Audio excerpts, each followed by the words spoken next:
It's a pleasure to be here. Well, I'm a brand consultant and a politician, and my name is Kunle Lawal. They normally tell you politicians lie, so everything I say here, I'll try to keep true. So, a scholar once said that, this was in the 16th century, that give me the control of the tunes of a civilization, and I will dictate that civilization's laws. Now, everybody would read that statement as maybe a folklore or something. But as of then, folklores dictated what a civilization was known for. So what are the folklores in our own time? Things like Facebook, Twitter,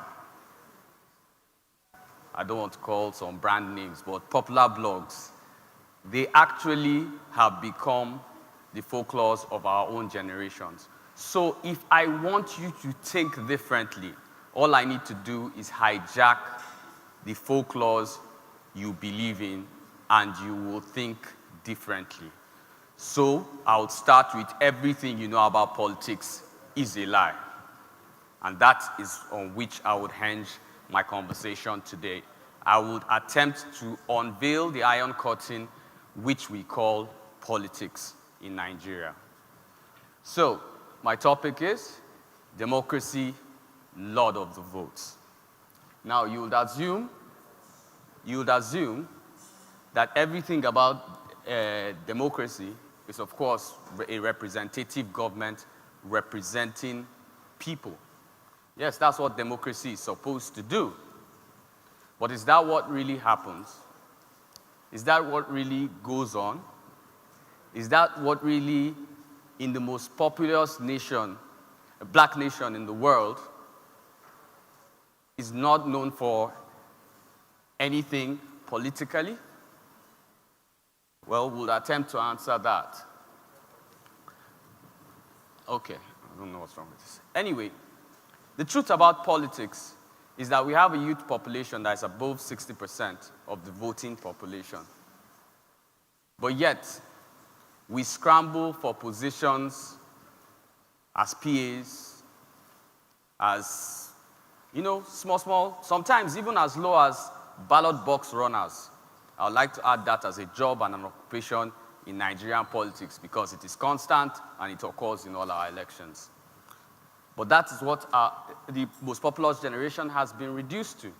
And they haven't been reduced to that because they have maybe failed in their education, they have failed in any other endeavor like, say, music or speech writing or anything else.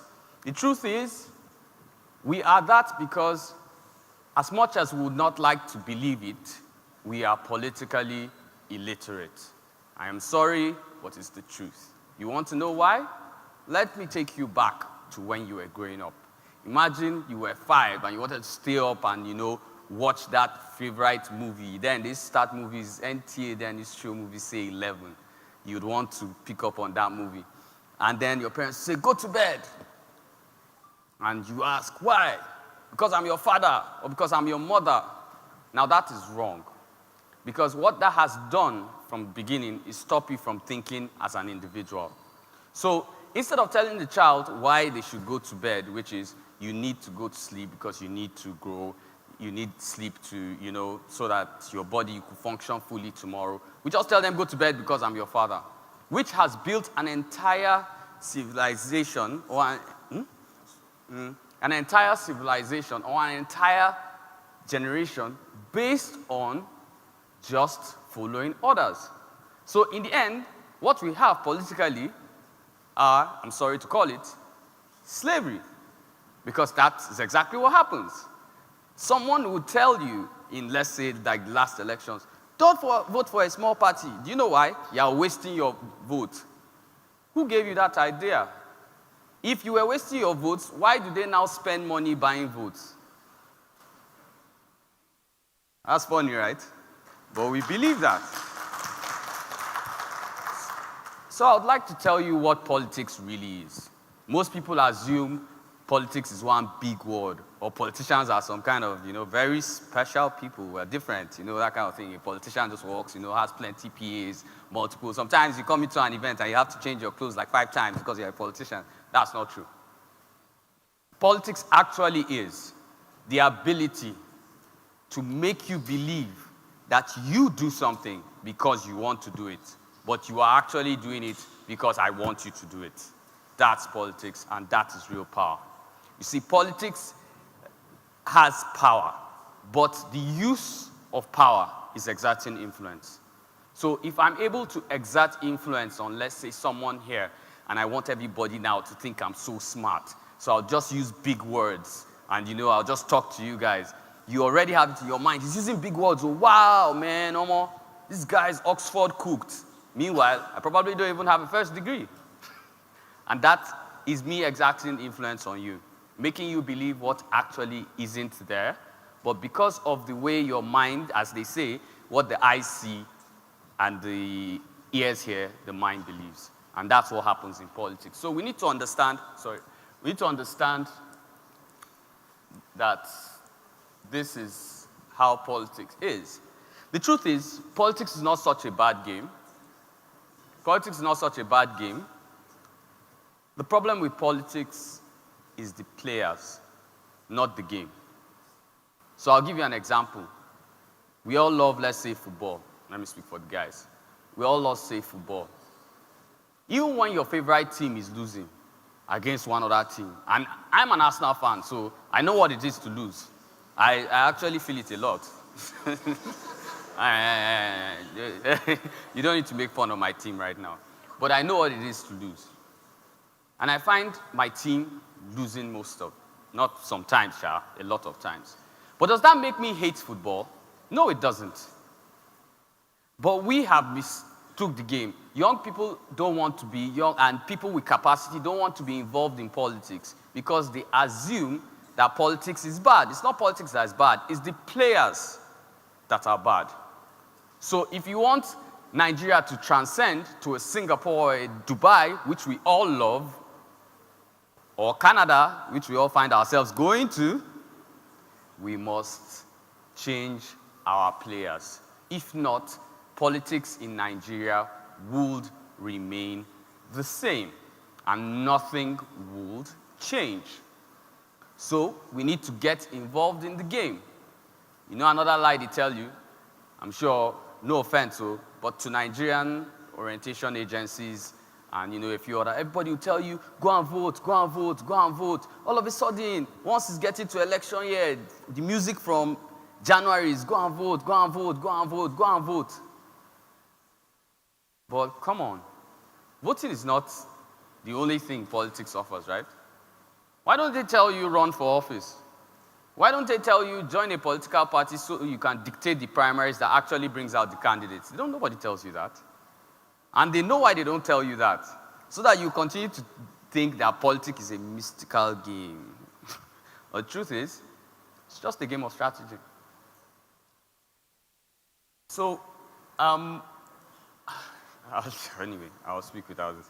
I'd like to show you guys that chart that was up there. I'll try to explain it.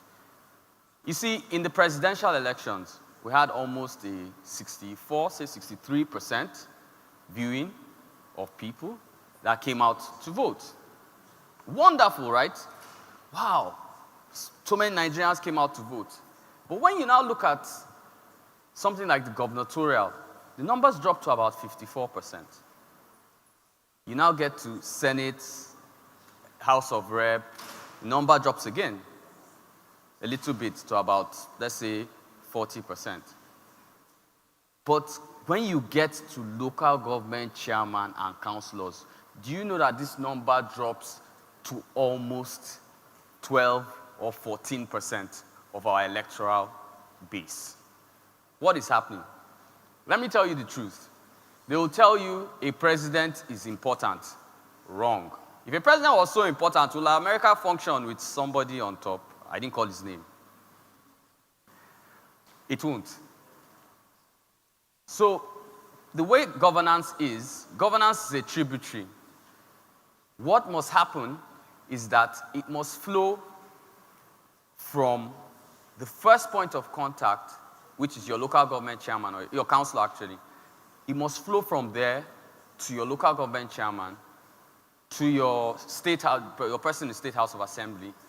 You have no business calling Mr. President's name. We really don't. Yes, we elect the president, but there's such a long line when a transformer is not working, this is not working, before you even get to governor. I'm not saying you can't hold the governor accountable. What I'm saying is that there's so much distance that we need to understand that these elections are far more important to our own development than the election of the president. And that is where we miss it. And our generation thinks it's impossible to it's good just to vote for the president and neglect every other thing. So, the truth is, why does this happen? You want to know the real truth? You are taught to think that way. If you think or thought any other way, you would actually be stepping outside the box, or like, I'd love to step out of this circle and I'm trapped inside here. So you'll be stepping out of the box. And once you step out the box, what will happen will be your generation will now be able to, or our generation will now be able to aspire for power. We'll be able to be parts of political parties. We will be great people in governance. Let me tell you one little secret, and I'll just divert a little bit and talk about myself. As of 2008, I was a personal assistant to the Minister of Women Affairs. I was at, I think, about 28 at the time. I took that job, I served within it, and I resigned. I started to care about my country and started to complain on social media. Then I realized complaining wasn't enough. I got into politics. By 2013, I was sitting down in the National Executive Council of a political party. Now, that's the highest decision-making body. And that time, we didn't have 140 political parties. We had a few. And for a Nigerian to be about 33 at the time, or 32 at the time, to sit down on such a high position, that was a feat. But I didn't get there because I wanted to get there. I got there because I believed I wanted to change things, and I found out you can complain about the machine, but till you become a part of the machine, you cannot change the machine. And by 2019, I had run for Senate. And I'll continue to do more, just to make sure my country is important to me. Do you know why I find some things hypocritical? Like, we'll see maybe New Zealand's PM, a prime minister, do something. And in Africa, we'll be like, wow. But when you hear someone like maybe Kuli Lawal is running for Senate, be like, bros, why you no start at councillor now? That's funny. That's really funny. So you find that we are taught to think the way we do. We also do not hold government accountable. Especially when, let's say, you are related to the person. I don't want to mention when you even work for the person. That's worse. That one is, they don't even hold them accountable. But when we don't hold our government accountable, and when I say government, I don't mean going to the highest order. I'm sure if I ask people here to name their local government chairman and I start here, before I get here, I don't think I'll have 6 names. And I think in this whole room, I won't have 12 names. That's bad. That is very, very bad. And as much as we think that's normal, we are all guilty of where Nigeria stands today. We are all guilty. Nobody is separate. Can we repair this in our generation? Maybe. But we can ensure that the next generation doesn't live the way we live. So, we now wonder, sometimes we just see a candidate just appear from somewhere. They just say, this is the guy running for president, and this is the other guy running for president. 2 guys in the room. This guy's running here, this guy's running here. And then the banter starts. This one, this party, for 42 years, they've not done anything. This party, this. This one smuggled money in the last one. This one did this. Who chose those candidates for you?